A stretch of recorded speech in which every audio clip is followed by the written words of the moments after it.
बच्चों, कैसे हैं आप सभी। मैं आशा करती हूँ सभी लोग स्वस्थ और प्रसन्न हों। आज हम हमारा पाठ घमंडी शेर को पढ़ेंगे और समझेंगे। तो आइए शुरू करते हैं इस पाठ को।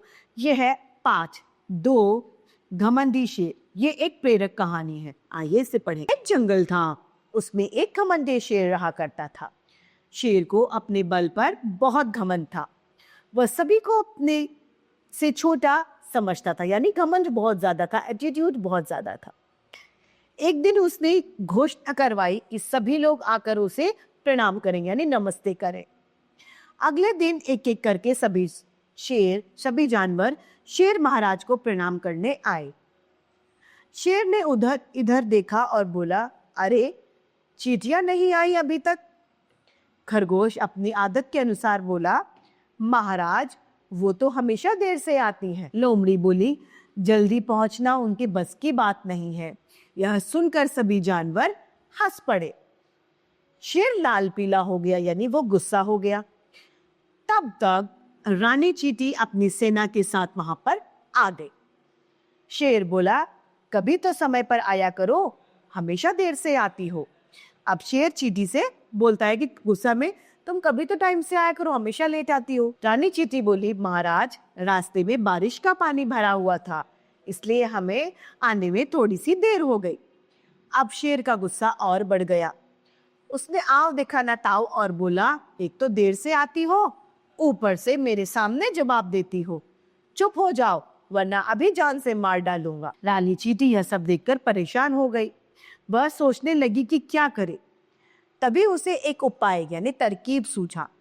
वह तुरंत अपने मित्र यानी दोस्त कनखजूरे के पास गई और धीरे से उसके कान में जाकर कुछ कहा।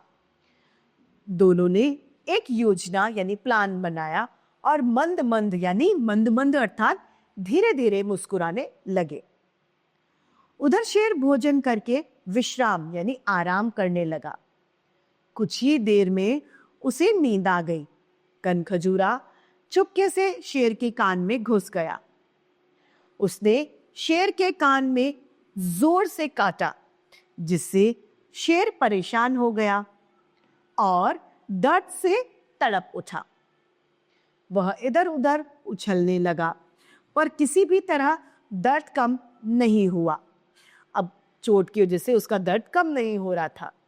इतने में जंगल के सभी जानवर वहां आ गए। शेर के कान का दर्द बढ़ता ही जा रहा था। सभी जानवर चुपचाप खड़े थे, पर शेर की कोई मदद नहीं कर पा रहा था।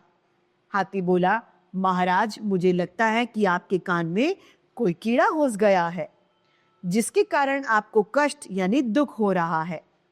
आप रानी चींटी को बुलवाइए, वही आपकी मदद कर सकती। शेर ने चींटी को संदेश यानी सूचना भेजी।